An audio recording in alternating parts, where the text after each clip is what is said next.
Bon. Je ne sais pas quoi commencer parce que mon bonheur est immense. D'abord, d'être ici à Midi Libre, votre journal, avec lequel vous avez de fortes traditions de fraternité, de confiance et d'amitié, puisque vous avez pris l'habitude de vous réunir à notre siège une fois par an à l'initiative de votre président. C'est pour moi une émotion très forte, car c'est la première fois que j'ai le plaisir de vous accueillir. L'an dernier, j'étais dans d'autres occupations, sur lesquelles je vais revenir, et auparavant, Midi Libre n'était pas partie prenante du groupe des pêches. Nous couvrons désormais l'ensemble de l'Occitanie, avec 6 titres, plus quelques hebdomadaires, dont 2 spécialisés en rugby, quelques 300 millions de chiffre d'affaires, 1700 collaborateurs. Je tiens à le souligner, parce que quand on parle d'un journal, monsieur le rédacteur en chef, on parle souvent d'un journal, mais on oublie quand même que c'est une entreprise comme une autre. Mais mon bonheur, il est surtout ce soir, de recevoir les Corses, vous les Corses de Montpellier, et de retrouver le président Gilles Simon. Pour le dire, mon amitié, elle est profonde et elle est sincère, et il le sait. Pour le dire, mes compliments pour cette magnifique victoire qu'il vient de remporter avec Jean-Guy Talamont, je le salue également, à l'occasion des élections pour la collectivité unique de Corse. Et ma fierté du coup, car cette collectivité, nous l'avons portée, vous, Monsieur le Président, Jean-Guy, quelques autres et moi, à bout de bras. C'est une très belle aventure humaine que l'on rencontre. Car, à peine nommé comme ministre chargé des collectivités, l'aménagement du territoire, un jeudi soir, on me dit le vendredi matin, mardi, les Corses arrivent, puisque c'est vous qui avez la Corse dans votre portefeuille gouvernemental. Bon, sortez-moi les dossiers, il n'y en a pas. Très bien, que fait-on? Naturellement, tout mon cabinet en gestation me dit, nous remettons. Il se trouve que j'ai pas mal d'amis en Corse et que je connais un peu la Corse. Et si on remet, ça ne va pas le faire. Ils ne vont vraiment pas apprécier. Donc, nous avons maintenu la réunion, qui s'est passée comme toutes les premières rencontres. C'est-à-dire, un peu entre chien et chat. Et puis, de rencontre en rencontre, nous avons fait progresser la confiance. Et nous nous sommes vraiment compris. Et je crois que nous avons bien travaillé ensemble. Et c'est cela ma fierté, car cette collectivité, entre autres, est quand même un changement radical, sans jeu de mots, pour la Corse et le peuple corse. Certes, vous aviez ouvert la voie en décidant de mettre fin à la violence et aux armes. Et de cela, on ne vous remerciera jamais assez. Car c'est parce que vous avez su imposer, et j'en imagine les difficultés, cette décision politique, que nous avons pu, par la suite, œuvrer ensemble, dans le cadre de la République, mais en considérant que la Corse, c'est la Corse, et qu'elle mérite un traitement différent. Et effectivement, le plus beau de cet aboutissement, c'est cette Assemblée de Corse que vous présidez désormais. Certes, vous n'êtes pas au bout du chemin, mais je crois que l'essentiel a été fait, que la confiance est au rendez-vous, et que désormais, les choses iront non pas dans la facilité, les évolutions institutionnelles ne le sont jamais, mais j'ai envie de dire d'elles-mêmes. Nous avons été entendus, puisque Mme Corse a été nommée au gouvernement, vous avez donc de nouveau une personne référente, une ministre, avec qui discuter, qui a en charge votre dossier, et je suis sûr que vous saurez la convaincre de ce qui est bon pour la Corse, parce que vous l'avez bien démontré. Donc, merci Monsieur le Président d'avoir accepté l'invitation des Corses de Montpellier, que je salue également bien sûr, pour venir ce soir discuter quelques instants avec nous. Midi Libre est heureux de vous accueillir. Vous êtes chez vous, Monsieur le Président, et tous nos amis corses également, mais vous comprendrez que, et merci aussi d'avoir déplacé la date, car je tenais, pour toutes les raisons que je viens d'évoquer, à être là ce soir parmi vous pour parler de tous ces sujets, pour voir les Corses et pour me replonger dans des moments que j'ai beaucoup aimés et rencontrer des hommes avec lesquels nous avons, je le crois, très bien travaillé. Donc, merci pour tout, bravo et vive la Corse. Marche. Monsieur le ministre, monsieur Jean-Michel Bellé, merci. Au nom de l'amicale des Corses de Montpellier, merci. Notre diaspora est honorée d'être ici, dans ce grand hall du Midi Libre, parmi vous. Je remercie aussi vos équipes qui se sont mobilisées pour nous accueillir. En particulier, Gladys Delestin, Max Verrulier, qui est un vieil ami de l'amicale des Corses, Philippe Palat, Yann Marek et bien d'autres certainement. Vous savez l'amour que j'ai pour cette île, l'affection que j'ai pour les Corses. Je crois qu'on aura vraiment marqué notre temps et changé des choses. On a enclenché une dynamique pour la Corse qui est comprise, respectée, reconnue dans sa différence. Cette dynamique, je crois qu'elle ne s'arrêtera plus. J'aurais aimé prononcer ces paroles, avec fierté, je crois. Ces paroles ne sont pas les miennes, ce sont les vôtres. Monsieur le ministre, c'est vous qui avez prononcé ces paroles. Vous rajoutiez, c'est en outre une histoire d'homme. Ce n'était pas évident que les nationalistes travaillent avec moi, et moi avec les nationalistes. Pas évident que les élus de droite travaillent avec moi. On a réussi tous à surmonter cela avec comme seul but d'œuvrer pour la Corse et les Corses. C'est vrai, vous avez œuvré pour que la Corse et les Corses puissent avoir la pleine maîtrise de leur destin, pour qu'ils construisent et fassent exister cette nouvelle collectivité unique de Corse. Vous avez œuvré pour que la Corse et les Corses puissent avoir cette maîtrise. Ce 21 février 2017, vous demandiez à ce que l'Assemblée nationale réponde de manière positive aux attentes, je vous cite, du peuple corse, au risque de provoquer une crise d'urticaire aiguë au député M. de Courson, mais il a rougi, il a toujours rougi, lorsqu'on parle de la Corse, il rougit. Le Parlement donna son feu vert, par un ultime vote de l'Assemblée nationale, à 3 ordonnances pour la mise en œuvre de la future collectivité unique de Corse, à partir du 1er janvier 2018. Vi ringraziamo di cuore, Corse, nous vous remercions de tout cœur.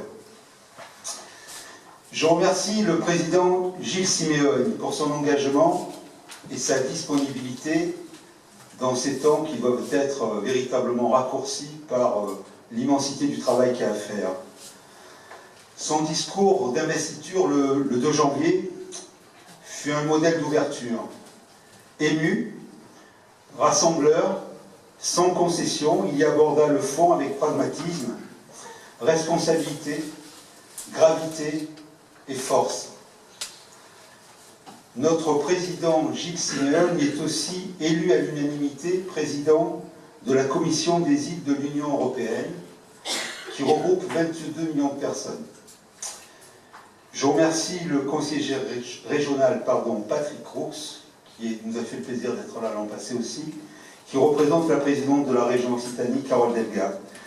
Je remercie le député de l'Hérault, de la République En Marche, Patrick Vignal.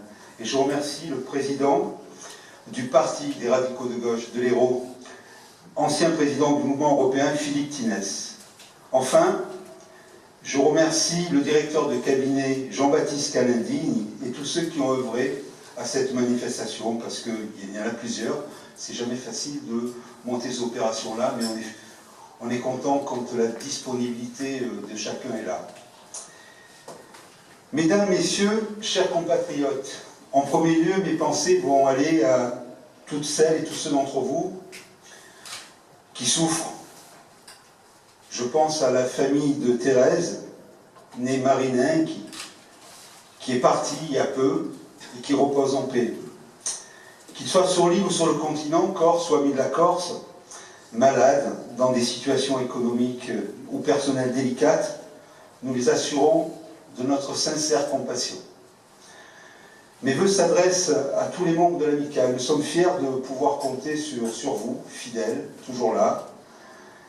À nos jeunes membres, ils sont l'avenir.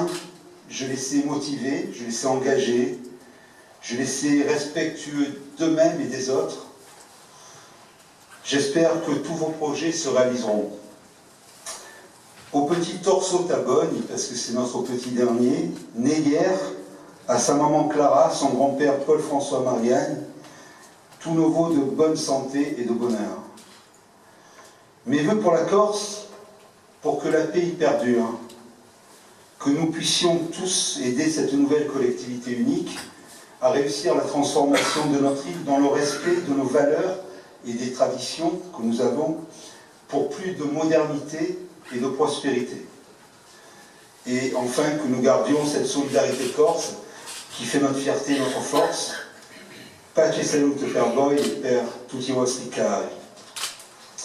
Je profite de cette occasion qui m'est donnée pour rappeler notre prochaine manifestation.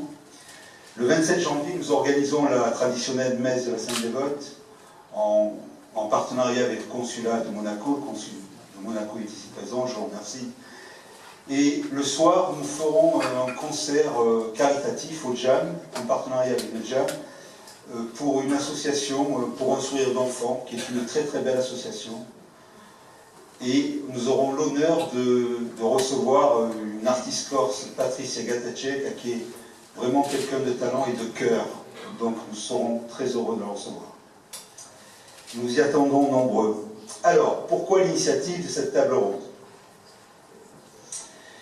Le monde a changé et je pense que le rôle des amicales aussi. J'aime à nous considérer comme je dis souvent, une ambassade sans aucune provocation et sans aucune prédestination politique. Mais c'est véritablement ce que nous sommes. Nous avons fait beaucoup, c'est vrai, mais il nous reste beaucoup à faire. On n'a pas tout fait encore. Nous avons fait beaucoup, notre diaspora a toute sa place. Elle a sa place dans la construction de la Corse qui est en train de se construire. Partager notre culture, faire naître le débat, apporter les éclairages nécessaires, s'engager, c'est aussi notre rôle. C'est surtout aussi notre rôle. Par exemple, est-ce que vous avez déjà essayé d'expliquer ce qui se passe en Corse autour de vous? La cause est difficile, hein?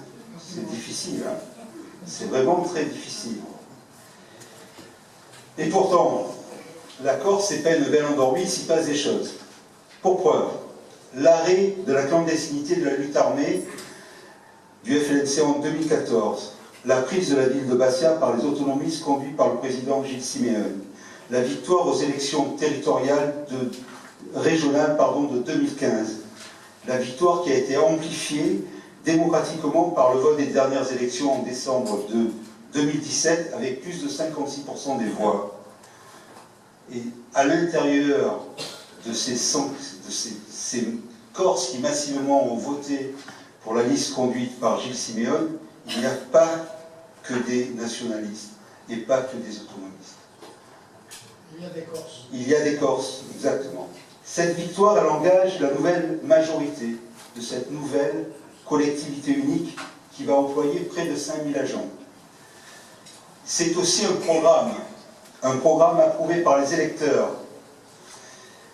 Ce programme, c'est la mise en place d'un statut d'autonomie interne de plein exercice au sein de la République française. Alors, est-ce que ça, c'est une hérésie?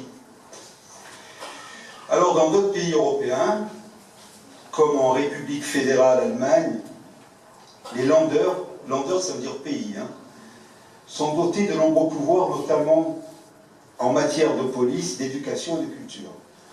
Dans un pays qui m'est plus proche, puisque j'ai vécu de nombreuses années, c'est l'Italie, il existe des régions à statut spécial. Dans l'une d'entre elles, j'aime bien la prendre un exemple, vous allez voir pourquoi, le Val d'Aoste c'est une région qui fait partie de l'Association internationale des régions francophones. L'italien et le français sont sur un plan d'égalité. Ils font même une place à l'allemand, parce qu'il y a aussi des Allemands qui étudient.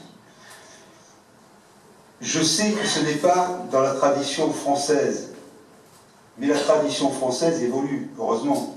Sinon, on serait encore en des temps très reculés. Le Val d'Aoste a le pouvoir d'édicter des dispositions législatives. Donc, des lois dans le respect de la loi de la République italienne, dans certaines limites, pour adapter aux conditions régionales dans certaines matières, pour être plus près du terrain. C'est ce qu'on appelle la subsidiarité. Ça me semble, somme toute, assez logique. Face au congrès réuni à Versailles, le président de la République, Emmanuel Macron, appelait à conclure de vrais pactes girondins avec les territoires.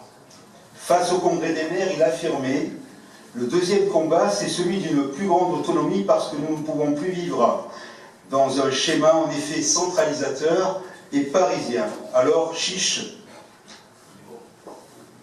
comment redonner le pouvoir aux communautés, aux collectivités, aux régions, dans une Europe qui doit protéger, mais qui doit aussi innover, en même temps innover, et donner aux populations un certain espoir, se passant sur les territoires. C'est le thème de notre table ronde. Je vous remercie.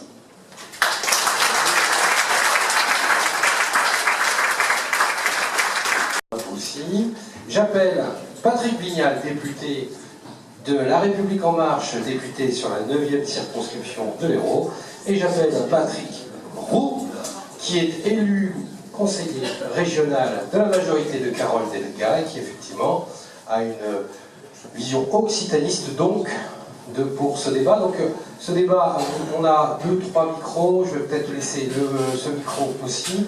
Donc peut-être que la première question pour engager le débat et puis entendre peut-être aussi Simeoni, puis parler peut-être de l'actualité, puisque l'actualité est quand même assez chaude effectivement, puisque vous avez rencontré Madame Corse récemment. Alors qu'est-ce que vous pouvez nous livrer en exclusivité ce soir sur ces premiers échanges qui n'ont pas manqué de sel certainement? Vous pouvez prendre le micro. Racontez-nous en exclusivité pour aller... Vous êtes 150 ce soir. Donc, monsieur le rédacteur en chef, bonsoir, merci. Monsieur le ministre, cher Jean-Michel, monsieur le député, monsieur le conseiller régional, monsieur le président, monsieur le président de l'amicale des Corses de Montpellier, mesdames et messieurs, chers amis, chers amis, en quelques mots d'abord, c'est encore de saison, mes meilleurs voeux à toutes et à tous, à Bagia, à Zaloud, Peboy et Petuti Vostri. Je n'ai pas besoin de traduire pour le ministre, ça va, il comprend parfaitement le Corse, peut-être un peu pour les autres. La paix, la santé sont deux choses essentielles, bien sûr pour vous et pour tous ceux qui vous sont chers, et aussi que 2018 soit une année apaisée et heureuse dans l'île, en France, en Europe et dans le monde. Vous dire également en quelques mots, et très brièvement avant de répondre à votre question, combien je suis heureux et fier d'être ici à vos côtés, monsieur le ministre, à vos côtés, messieurs et chers amis, et devant vous, mes chers compatriotes et amis, fier et heureux aussi de venir vous dire ce que nous sommes en train de faire. Quand je dis nous, vous êtes bien sûr aussi concernés au premier chef. D'abord parce que je reviens ici, grâce à vous, monsieur le président, et grâce à votre association. J'y avais déjà été accueilli avec chaleur l'année dernière. Vous y étiez, pour la plupart d'entre vous, monsieur le député, vous avez eu l'occasion de faire connaissance, monsieur le conseiller régional également, dans cette terre d'Occitanie, ô combien riche, et vous dire aussi dans cette institution qui est la vôtre, monsieur le ministre, et puis enfin au plan humain, au-delà de la politique, pour les raisons que vous avez évoquées, sur lesquelles nous reviendrons tout à l'heure. Alors, pour aller dans le vif du sujet, et sans langue de bois, parce que si j'ai bien compris... On est entre nous, hein. On est entre nous et pas de journaliste.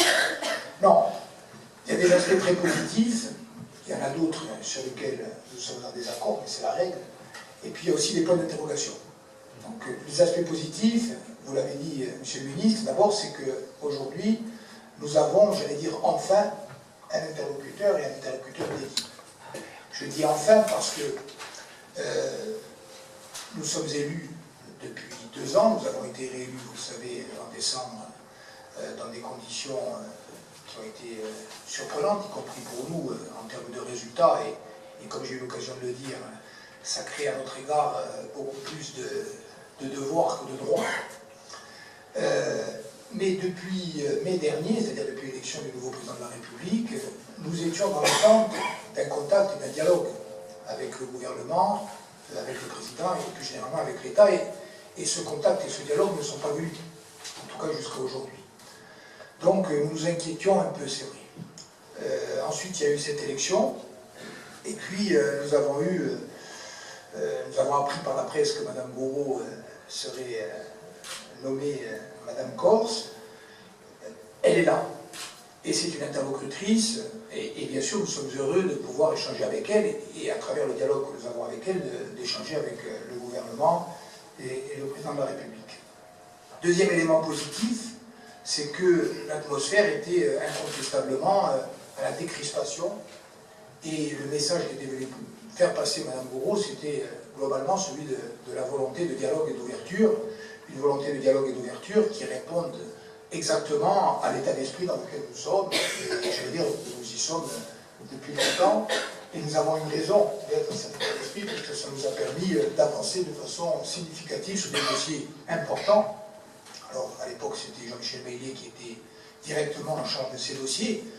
C'est vrai qu'on a évoqué la nouvelle collectivité de Corse, mais on ne peut pas passer sous silence non plus d'autres avancées qui vous doivent beaucoup. Je pense notamment à la reconnaissance du statut d'île-montagne dans la loi générale, le statut d'île-montagne de la Corse, qui est une clé d'entrée pour derrière décliner des politiques spécifiques, par exemple en matière de soutien aux entreprises en milieu rural ou de montagne, en matière d'implantation d'écoles, en matière de transport, en matière tout simplement de prise en compte des contraintes de l'insularité. Donc le statut d'île-montagne et puis aussi un autre combat que nous avons mené et que nous avons failli perdre, notamment du fait de l'action de M. de Courson, c'est le combat pour l'arrêté Mio, combat fiscal, et grâce au ministre Baillet, grâce au travail qui a été mené par l'ensemble de la représentation élue de la Corse, eh bien, nous avons réussi à obtenir une prolongation de 10 ans de notre régime particulier. C'est très important, vous le savez, pas seulement pour les nantis, mais j'allais dire essentiellement même pour les Corses qui sont dans des situations de précarité ou la classe moyenne. Bon.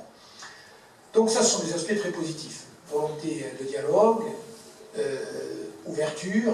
Troisième point, c'est que pour la première fois, nous ne sommes plus à droit constitutionnel constant, puisque Mme Gouraud a dit clairement que le gouvernement acceptait de se situer dans la perspective d'une prise en compte de la spécificité corse, incluse dans la révision constitutionnelle générale qui est prévue pour le courant de l'année 2018. Donc c'est très important parce que, vous le savez, beaucoup de nos demandes se heurtent à l'argument d'inconstitutionnalité, et donc si demain il y a une reconnaissance de la spécificité de la Corse au plan constitutionnel, ça va nous permettre, ou ça peut nous permettre d'avancer beaucoup sur des points qui sont des points qui pour nous sont fondamentaux. Donc ça, ce sont les aspects positifs, je termine, je suis trop long.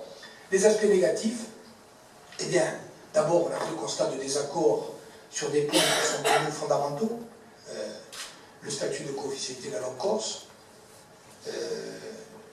le statut de résident, le point important, le statut d'autonomie que nous demandons, et l'autonomie ce n'est pas une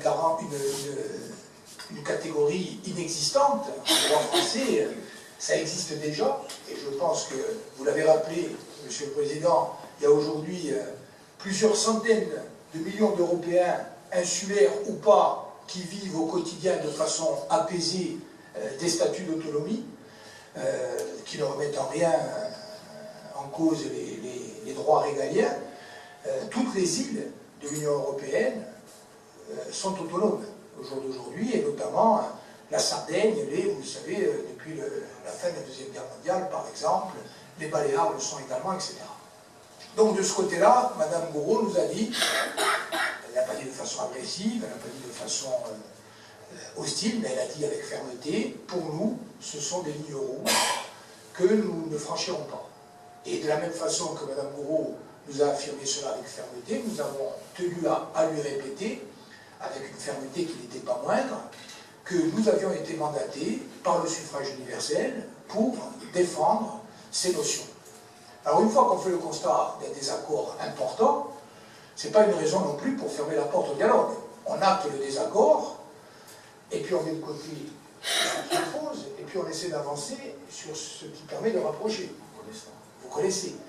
Donc nous, et on l'a fait ensemble, et je crois que c'est une méthode qui a montré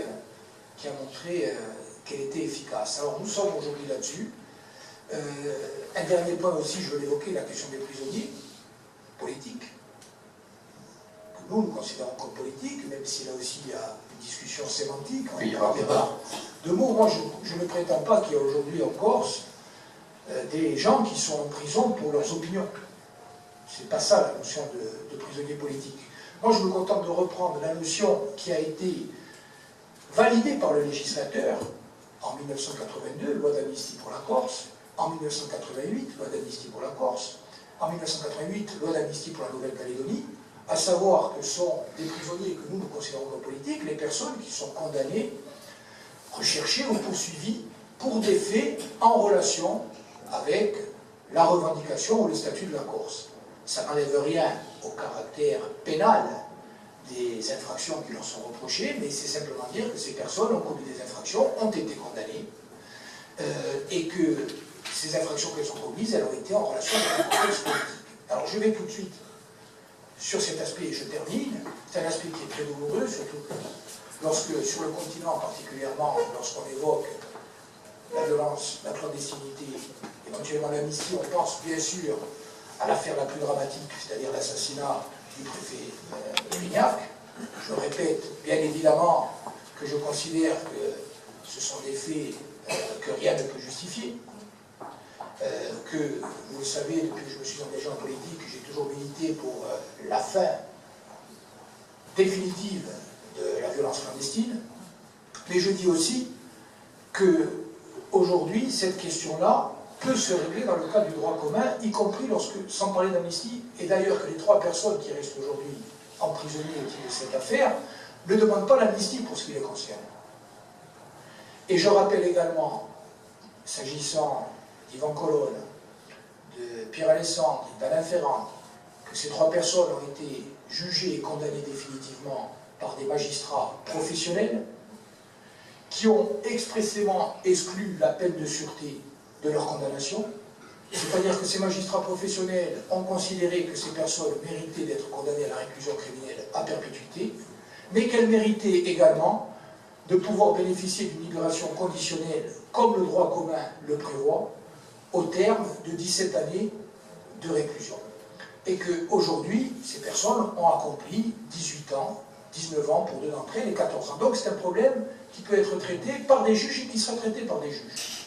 Ils apprécieront. Mais je dis cela pourquoi? Pour dire que souvent, et je termine et je vous laisse la parole, on considère comme indépassables des problèmes et des questions qui sont centrales et qui sont douloureuses, particulièrement celles-là, mais qui peuvent être tout à fait traitées, y compris dans un cadre qui est celui du droit commun. Et pour le reste, je pense qu'aujourd'hui on a un chemin à inventer. Ça concerne la Corse, bien sûr, mais ce qui se passe en Corse fait aussi écho, et je l'avais dit l'année dernière et je vous le redis, à des interrogations qui traversent l'ensemble de la société française, l'ensemble des sociétés occidentales. Nous avons à inventer des modèles qui permettent aux citoyens de vivre pleinement la démocratie, de vivre pleinement leur identité qui est souvent plurielle, en ce qui nous concerne d'être nous-mêmes, avec une langue, une culture qui sont les nôtres, mais qui ne sont en rien exclusives, vous le savez, bien sûr, de la langue de la culture française. Je dirais que ça fait partie de façon indissociable de notre identité, et que nous avons inventé un modèle politique qui nous permette de vivre de façon apaisée cette identité. Merci, M. Siemens.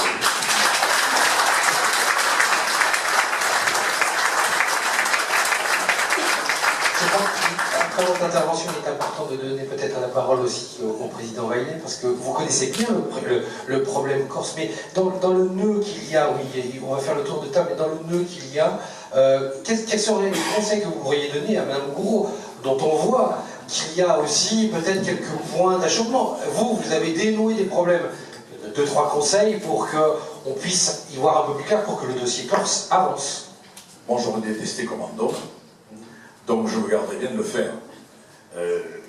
La seule chose qui est claire et incontestable. C'est que si l'on veut s'occuper de la Corse, il faut aller en Corse, voir les Corses, parler avec les Corses, vivre le plus possible avec les Corses, aimer la Corse, et ne pas arriver avec un logiciel continental préétabli. Ça, c'est clair. Si on arrive avec des a priori, on ne comprend pas les Corses, qui ne sont pas quand même le peuple le plus facile de Méditerranée du monde, on le saurait si tel était le cas. Après, moi je crois toujours que les hommes et les femmes de bonne volonté, quand ils le veulent, trouvent le chemin politique.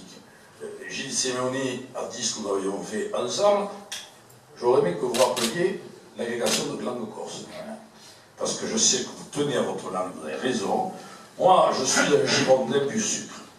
Donc, et je suis un républicain laïque pur sucre également. Donc, bien naturellement, je suis pour l'intégrité de la France sous le régime de la République, mais la République doit reconnaître tous ses enfants dans leurs différences, dans leur diversité, et parfois dans leurs divergences. Et d'ailleurs, elle a déjà su le faire.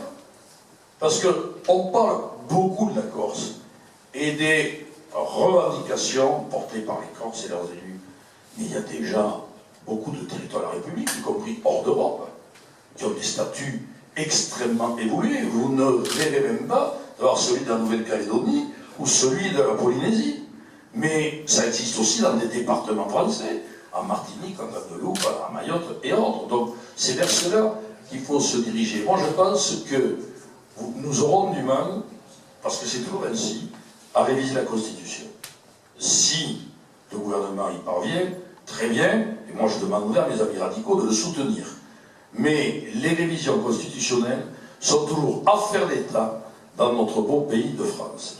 Et que donc il faudra peut-être passer par d'autres chemins, et ces autres chemins, vous les avez tracés, Monsieur le Président, il est de... Enfin, c'est notre chemin, vous l'avez tracé, il est de lister les convergences, et il y en aura de plus en plus, parce qu'on a quand même fait du lourd déjà. Lister les divergences, et voir comment on peut les résoudre. Vous avez évoqué les prisonniers, que vous qualifiez de politiques, et pas moi. Mais les prisonniers, nous savons très bien que la seule difficulté vraie, c'est ce qu'on appelle le commando Erignac. Que les autres, ils sont transférables à Borgo sans problème, de par la simple application des lois de la République en vigueur. Et que nous en étions préoccupés, c'est un débat que nous avions eu, le garde des Sceaux m'avait donné son accord à l'époque, mais la pénitentiaire, dans son immense complexité et son immense capacité de résistance, a créé les conditions pour que ça ne se fasse pas. En tout cas, pas tel qu'il le souhaitait, puisqu'il était encore pour transférer une partie, mais pas les autres. Il est de soi que quand on côté les Corses et la solidarité, si c'est pas tout le monde, ça n'est personne. Ça se résoudra. Et ça se résoudra, je le crois, assez aisément. La co-officialité, c'est une autre affaire, parce que la Constitution stipule que le français est la seule langue de la République et la Corse se situe dans la République française. Mais on peut, c'est pour cela que j'ai cité les agrégations, on peut toujours trouver des solutions, sans aller jusqu'à une co-officialité absolue, qui n'est pas sans poser problème en parlant dans le détail ici. On peut trouver le moyen de préserver ce qu'est de vos patrimoines le plus cher, c'est-à-dire votre langue, et vous avez raison de la défendre, comme moi, je suis un fervent partisan de l'Occitanie, cher ami. Enfin, le statut de résident, là encore, on n'arrivera pas à le résoudre sous cette forme. Mais qui peut contester que, étant donné l'immense développement touristique de la Corse, et du coup, la montée du prix des terrains, des maisons et des appartements, il faut trouver une solution pour que les Corses puissent vivre à le pays, comme nous le disions à une époque ici. Je crois qu'au travers d'offices fonciers, maintenant que la collectivité de Corse existe, on disait collectivité unique quand il y en avait 3. Bon, maintenant il n'y en a plus qu'une, donc on va pas dire unique. Le président peut être unique, mais la collectivité, c'est la collectivité de Corse. Je pense que vous pouvez creuser ces pistes et que le gouvernement peut vous dire, en tout cas, si j'étais toujours aujourd'hui en charge de ce dossier, et ce ne sont pas des ordres de service, c'est dans ces voies-là que j'irai explorer. Mais ce qui compte, c'est ce que j'ai dit tout à l'heure, la Corse a donné une page, c'est celle de la violence. Et les hommes qui ont permis tout cela, ben, c'est eux qui sont aujourd'hui en responsabilité en Corse.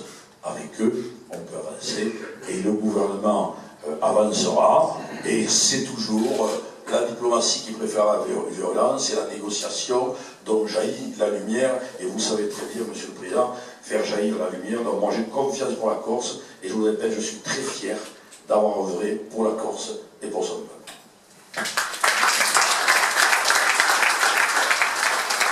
Peut-être à ce niveau-là une question pour Patrick Vignal, le député de la République. On sait que vous êtes député de la 9e circonscription de l'Hérault, élu pour la seconde fois. Quel est votre sentiment à l'égard du dossier Corse quand vous entendez révision de la constitutionnalité, de la Constitution, quand vous entendez une seconde langue officielle? Ça vous parle? Quel est votre sentiment en tant qu'élu de la République qui demain va devoir se prononcer? Donc ça me parle d'abord parce que moi je des racines corse, parce que ma maman est corse. Ça me parle parce que je vois que l'amicale corse est très dynamique et défend aussi ses racines. Vous savez, on ne peut pas construire une société si on ne sait pas d'où l'on vient.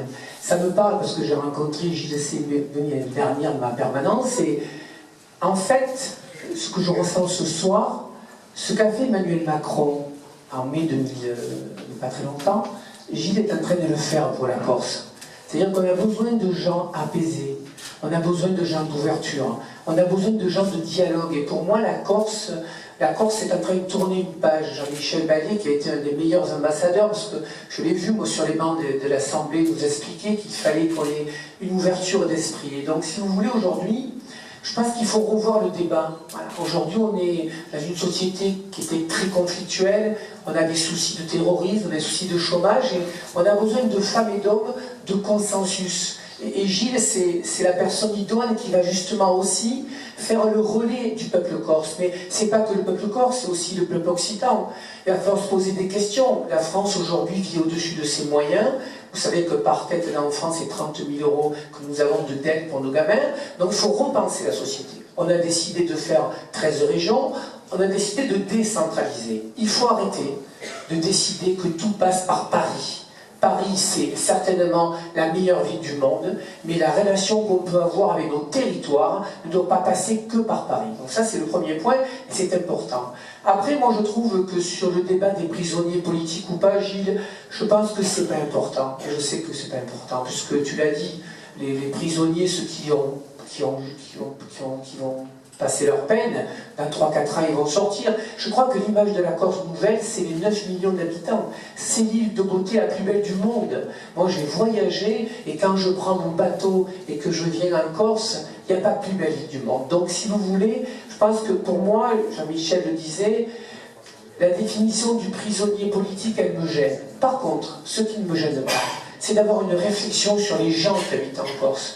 Il n'est pas normal que des gens débarquent en Corse parce qu'ils ont les poches pleines de pouvoir faire de magnifiques villas dans des endroits naturels qui veulent rester naturels. Donc moi je pense que ce vrai débat, on doit l'avoir de garder son territoire. En ce qui concerne la langue, effectivement, réviser la Constitution et aller expliquer aux 65 millions de Français qu'il peut y avoir une langue corse qui est au même niveau que la langue française, je pense que ça sera compliqué. Par contre, je reste persuadé, mais j'en suis persuadé, que quand un gamin apprend une langue, une deuxième langue, il a l'accessibilité à la troisième encore plus facile.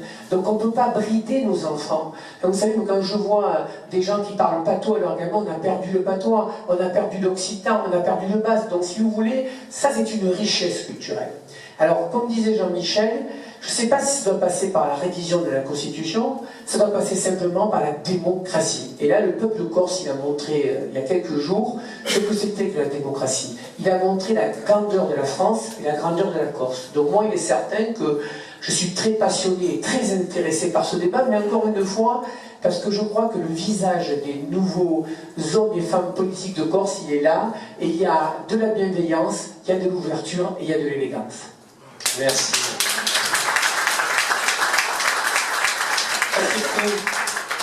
Vous l'occitaniste, oui ça marche, oui ça marche. Vous l'occitaniste, la langue, l'occitan, sa place, quand vous entendez la place de la langue corse, qu'est-ce que vous avez à nous en dire par rapport à l'occitan qui aujourd'hui est toujours présent partout? J'entends déjà dire que non, on ne l'a pas perdu. Il y a plus de millions d'occitans qui parlent l'occitan. sur le territoire occitan. Je ne parle pas de l'extérieur, la Val d'Aran, où l'occitan est langue officielle, pas co-officielle d'ailleurs, officielle. Il y a dans notre région 15 000 enfants qui sont scolarisés en occitan, ou en classe bilingue ou en classe immersive.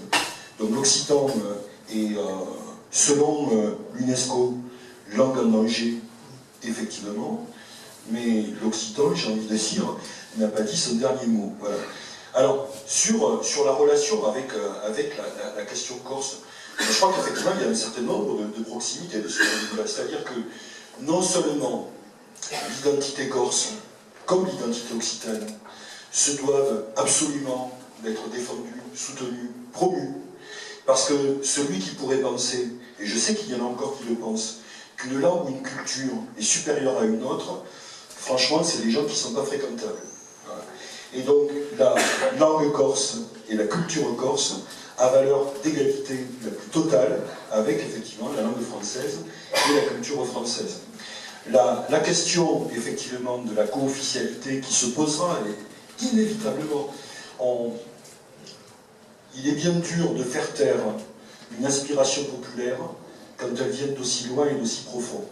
Donc elle se posera. Et la reconnaissance du français comme langue de la République est une reconnaissance constitutionnelle, c'est tout assez récente. Ouais, c'est ça. Alors, enfin, c'est dans l'article 2 de la Constitution, le français, la langue de la République, voilà, c'est assez récent. Et à l'époque, d'ailleurs, on a beaucoup dit sur Villers-Cotterêts, mais en fait, c'était pas contre les langues corse, occitanes, etc., c'est plutôt contre le latin. Voilà. Hein, mais, si mes souvenirs sont bons, 2002, la modification de l'article 2 de la Constitution qui dit que le français est la langue de la République, qui venait renforcer d'ailleurs la loi Toubon de 1994, qui n'était pas faite par contre pour lutter contre les langues corse, occitane, bretonne, etc., mais pour protéger le français de l'anglais. On a d'ailleurs souvent par la suite utilisé la loi Toubon pour contrer la possibilité de communiquer en langue corse, occitane, etc. Voilà. Alors, moi je crois qu'évidemment il y aura un sens de l'histoire là-dessus, il me semble assez inévitable. Et il y a de véritables intérêts là-dessus, non pas seulement la question de la reconnaissance de l'histoire, de la valeur d'un patrimoine, etc., mais je crois aussi profondément, parce que c'est un débat qui s'inscrit parfaitement dans la modernité. Aujourd'hui, comment peut-on penser dans les processus très larges et souvent très sauvages de la mondialisation que la reconnaissance des identités territoriales ouvertes, moi, je ne connais pas de peuple qui ait des identités fermées. La reconnaissance d'identité ouverte, dès lors qu'elle est assumée, reconnue, légitime, bien vécue, et dans la reconnaissance d'interdépendance avec d'autres, me semble au contraire un élément absolument essentiel pour renforcer la capacité des territoires à se développer. Je ne crois pas qu'il peut y avoir de développement économique d'un territoire simultanément s'il n'y a pas d'identité culturelle reconnue, forte, avérée. Voilà. Je crois que c'est des choses simples qu'il faut avancer comme ça. Pour ma part, et je le dis, j'en profite, évidemment, alors je ne l'ai pas dit à l'introduction, mais je représente Carole Delga, et donc je vous adresse les vœux de la présidente Carole Delga, mais j'en profite immédiatement pour dire à Gilles Simeoni que dans les jours qui viennent, le cabinet de Carole Delga prendra contact avec ton cabinet pour te proposer une rencontre avec la présidente de la région. Parce que, d'une part, nous savons l'importance en région Occitanie des enjeux à développer véritablement avec la région de Corse. C'est un premier élément, et il faudra qu'on puisse avancer là-dessus. Tu m'avais dit l'an dernier que ce serait souhaitable effectivement qu'il puisse y avoir une rencontre, c'est donc acté, ça va se faire. Sur plusieurs choses.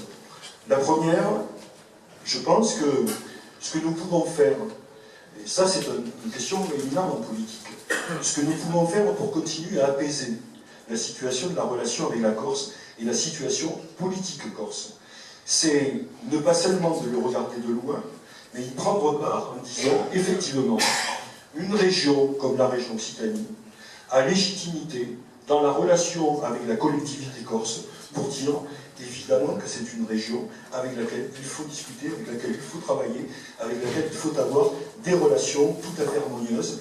Et ça donne du coup effectivement de la légitimité politique à ce qui est en train de se passer au processus que vous avez heureusement construit avec le pas garder le micro plus longtemps, mais j'ai un petit peu fait le tour. En tout cas, le message que je veux faire passer effectivement, c'est que nous avons regardé avec beaucoup d'attention ce qui se passait.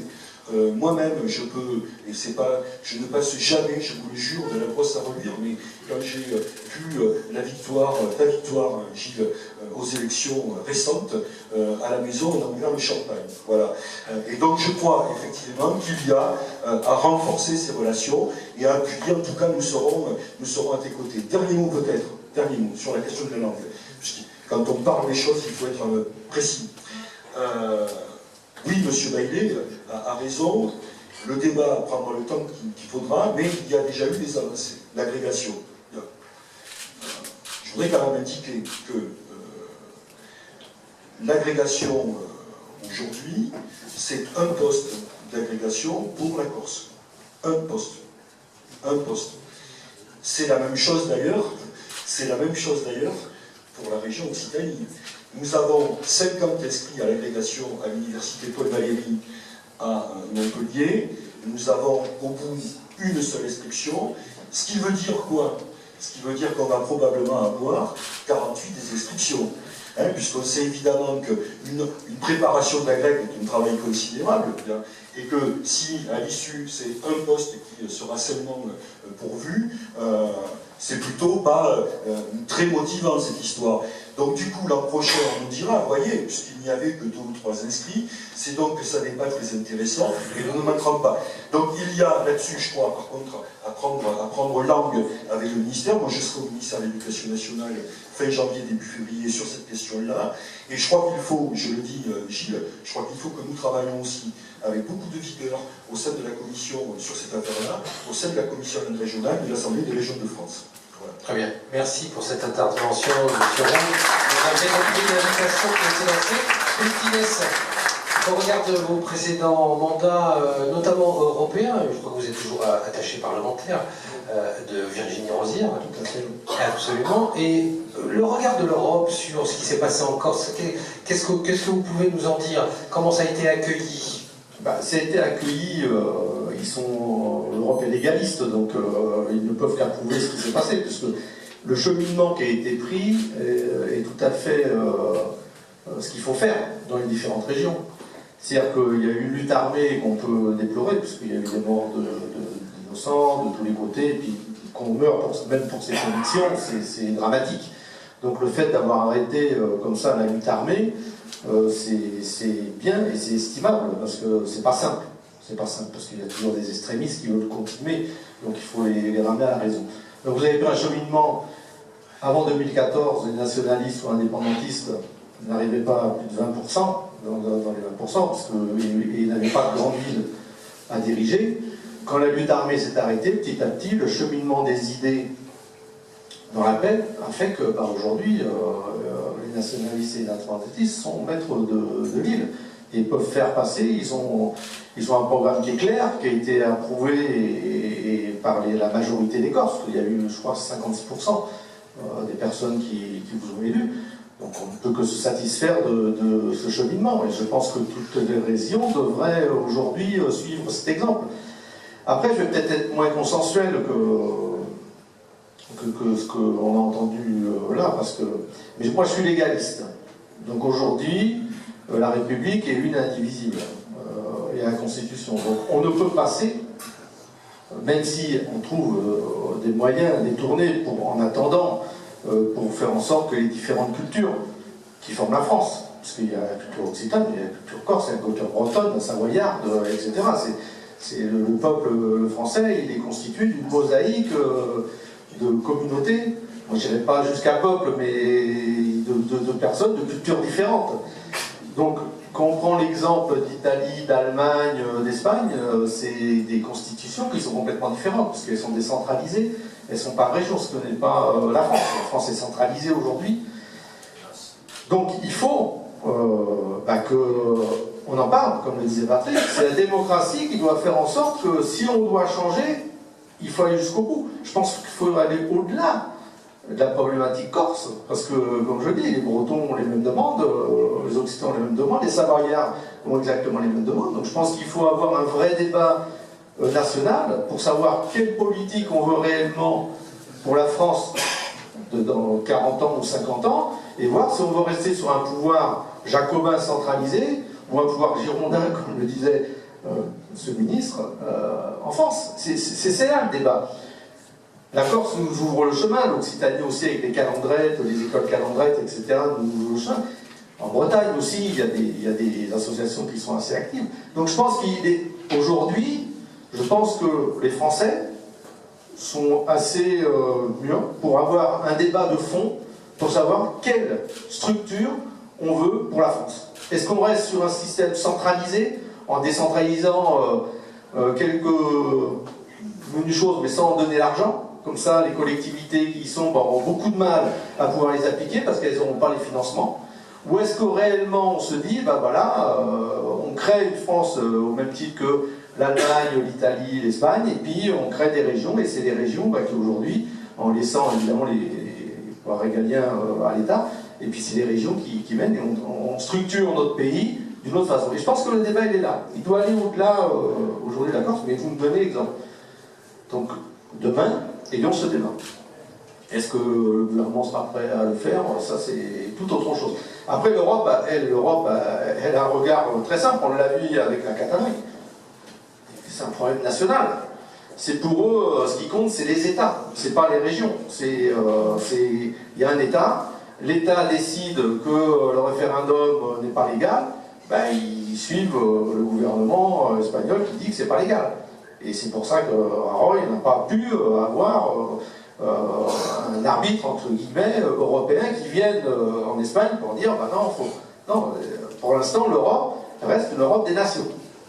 Donc c'est bien à la France, aujourd'hui, de savoir quelle structure politique elle veut pour demain. Président Simeoni, quand vous entendez tous ces discours, tous ces bons mots, est-ce que vous sentez qu'il y a quand même des avancées dans la culture française, dans la pensée collective?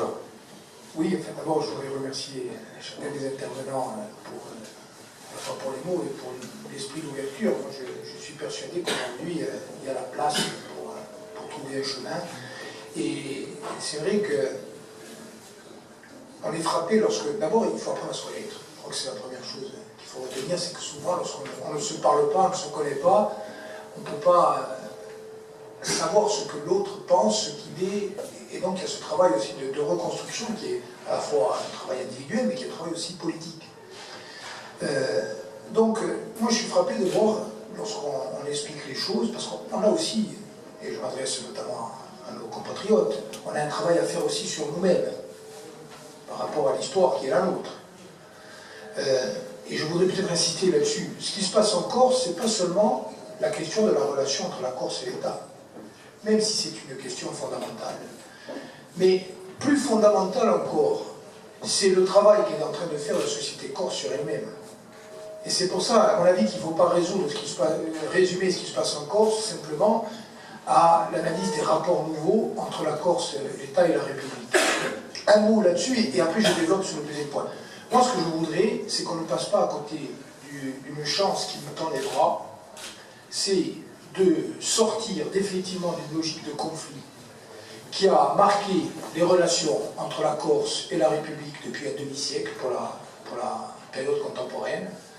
Cette logique, aujourd'hui, nous pouvons la laisser définitivement derrière nous. Et je crois qu'il faut, sans demander à la République de renoncer à ce qu'elle est, sans être dans une logique du tout ou rien, il faut quand même, à un moment donné, au plan symbolique et politique, donner un signal qui nous permette d'être rassurés.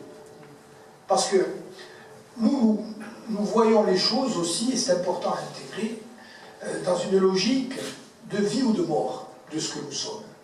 Alors peut-être à tort, toute société a une part d'angoisse ontologique, et la société d'aujourd'hui, elle est anxiogène, y compris la société française globale. Mais si la société française, si la France, 4e ou 5e puissance mondiale, forte de son économie, de sa langue, de ses traditions, de son État, Mais avec les Ça Corses, dépend quels indicateurs on prend. Mais en tout cas, on peut considérer qu'aujourd'hui, qu'elle fait partie des très grandes puissances mondiales. Hier, Emmanuel Macron était en Chine. Je lisais dans la presse aujourd'hui qu'il a été reçu mieux que Trump, pour des raisons qui tiennent aussi à l'opportunité. Mais la France est un grand pays. Or, la France s'inquiète pour son devenir, pour son identité, pour ce qu'elle sera demain. Et si la France s'inquiète, je pense qu'elle peut comprendre qu'un petit peuple comme le nôtre, qui n'est pas reconnu juridiquement, qui a subi pendant des décennies une situation de non-développement, de non-maîtrise de ses choix fondamentaux, et bien que nous interrogions et que nous inquiétions de notre capacité à maintenir ce qui a fait historiquement notre identité. Donc, moi je souhaiterais que l'on puisse créer les conditions pour sortir de cette logique de conflit. Je crois qu'aujourd'hui, notamment le président de la République, qui est aujourd'hui celui qui fixe le cap, peut, parce qu'il est un homme d'État qui a l'ambition de réformer profondément la France et de changer les paradigmes de l'action publique, je crois qu'il y a la place pour un discours nouveau qui nous permet de nous inscrire dans la durée de façon apaisible. Mais le deuxième enjeu, je voudrais en dire quelques mots, et c'est aussi pour ça que je suis devant vous ce soir, malgré la charge de travail qui est énorme, c'est parce que je considère qu'aujourd'hui, tous les Corses, qu'ils vivent dans l'île ou à l'extérieur de l'île, et au-delà des Corses, tous les gens, toutes les femmes et hommes qui se reconnaissent partie prenante à un degré ou à un autre du présent et de l'avenir de cette île, ont un rôle déterminant dans ce qui est en train de se passer. Et je crois que c'est ça qui est très important, parce que les Corses nous ont élus sur la base d'un programme qui est clair, mais ils nous ont aussi élus pour que nous répondions ensemble aux besoins et aux aspirations du quotidien. Je ne peux pas venir ici sans évoquer, par exemple, la question de la pauvreté en Corse. On en avait parlé l'année dernière. Et aujourd'hui, dans notre île, il faut le dire, et surtout en percevoir les conséquences. Il y a 20% des habitants de notre île qui vivent en dessous du seuil de pauvreté. Il y a des restaurants du cœur. Mais il y a plus que des restaurants du cœur. Il y a un Corse ou un habitant de Corse sur 5, 60 000 personnes sur les 300 000, qui vivent avec moins de 950 € par mois. Et il y en a encore la moitié dans ceux-là qui vivent avec moins de 550 € par mois. Oui, il y en a. Bon, ça c'est un problème. Deuxièmement, par exemple, les ressources en eau. Nous avons une terre qui est un château d'eau en Méditerranée, là où l'eau est en train de devenir un enjeu géostratégique. Il y a des sources de partout. Il n'y en a plus, il y en a moins, à cause du réchauffement climatique, à cause des incendies. Et nous exploitons, nous, 0,1% de cette ressource en eau. Donc on a des défis devant nous qui sont des défis considérables. Et on ne peut pas demander à l'État de faire à notre place. C'est à nous de faire. Et ce qui s'est passé, je termine, doit nous conduire aussi, la joie bien sûr, mais beaucoup d'humilité. Vous savez, moi je l'ai dit publiquement, et je le redis ici, il y a 56% des Corses, des électrices et des électeurs, qui ont fait confiance à la liste que j'avais l'honneur de conduire. Vous l'avez dit tout à l'heure, ça ne veut pas dire qu'il y a 56% des Corses qui sont nationalistes. Ça veut dire qu'à un moment donné, il y a une grande majorité de Corses qui nous ont fait confiance pour être la force motrice d'un changement profond de notre société et de l'avancée de cette société insulaire vers plus de modernité, vers plus de développement économique, vers plus de justice sociale, vers la rupture avec un certain nombre de comportements adémocratiques. Et notre responsabilité, elle est de le dire et de ne pas chercher à annexer cette victoire électorale. Et surtout, elle est de transformer cette victoire électorale, et les victoires électorales peuvent être éphémères, en réussite politique, c'est-à-dire à changer véritablement sur le fond cette société. Et pour réussir à changer sur le fond cette société, il faut que nous changions aussi nous-mêmes. Nous-mêmes. Et c'est le travail que nous avons commencé à faire sur nous-mêmes. Et je dis toujours, dico mica a niente, aiutateci. Je ne dis pas aux gens, aidez-nous. Dico a niente, aiutemici. Aidons-nous. Aidons-nous mutuellement et faisons ensemble. Et lorsqu'on dit un paese d'ava, c'était notre slogan de campagne, mais ça voulait dire beaucoup plus qu'un simple slogan, c'est-à-dire un pays à construire. Alors on se dit, mais ça veut dire que vous êtes pour l'indépendance. Non. C'est-à-dire simplement que la relation des Corses, y compris ceux qui se sentent profondément français, lorsqu'ils pensent à la Corse, disent, je me dis au mot paese. Les Corses ne disent pas de la Corse, c'est ma région ou c'est mon département. Guillaume Baez, en gros, et ils disent en même temps que la France, c'est mon pays, mais la Corse, c'est mon pays. Donc, un paese est d'avant, c'est-à-dire que nous avons une île, un pays à construire ou à reconstruire dans ses relations sociales, dans son rapport à l'extérieur, dans son économie, dans la gestion de nos richesses. Et tout ça, ça dépend d'abord et avant tout de nous. Et donc, nous avons besoin de toutes nos ressources, et parmi ces ressources, il y en a une qui est irremplaçable, c'est la ressource humaine. Et cette ressource humaine, vous en êtes une expression ici à Montpellier. J'aurai l'occasion d'aller à Marseille, à Aix, à Paris, dans d'autres continents encore, où il y a beaucoup de Corses, et le monde, et je termine aujourd'hui, a beaucoup changé. Avant, lorsqu'on partait de Corse, vous le savez, je m'adresse aux plus anciens, on partait pour faire sa vie ailleurs, et on avait un rapport à la Corse qui était un rapport à la fois de romantisme et de distanciation physique. Aujourd'hui, ça a changé.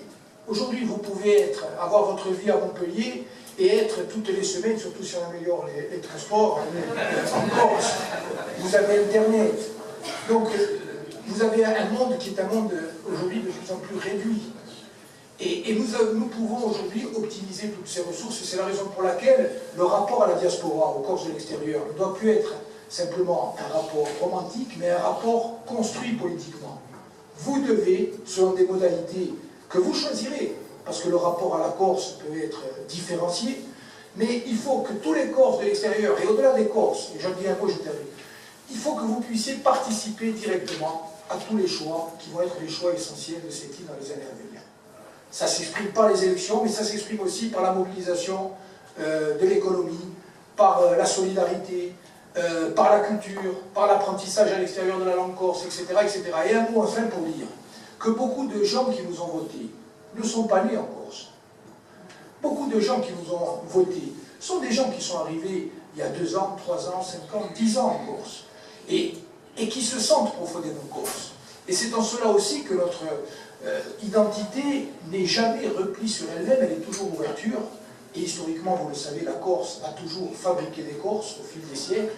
Toutes celles et tous ceux qui sont arrivés dans cette île, quelle que soit leur couleur de peau, leur origine géographique, leur religion, sont devenus en quelques années des Corses. Eh bien, nous devons continuer à avoir cette capacité à fabriquer des Corses, à intégrer, et en sachant aussi que notre identité, elle se combine de façon naturelle, eh bien, avec d'autres dimensions. La dimension, bien sûr, française, c'est une évidence, la dimension méditerranéenne, la dimension européenne, et c'est en pensant cette complexité et en la déclinant politiquement et économiquement que nous réussirons à construire véritablement la Corse de nos rêves, et moi j'y crois.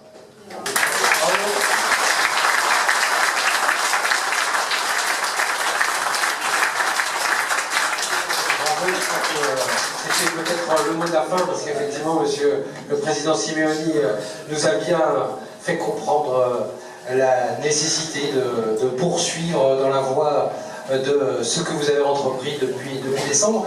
Je crois qu'il est important aujourd'hui de passer d'ici quelques minutes à une partie très festive, mais avant cela, je crois que Christian souhaite remettre par votre intermédiaire à la doyenne de l'amicale, Félicité Sicurani, pardon pour peut-être l'expression, à la doyenne qui pourrait se lever, et voilà, on peut l'accompagner, voilà, la doyenne de l'amicale, Félicité, bravo, et le but question de présidence.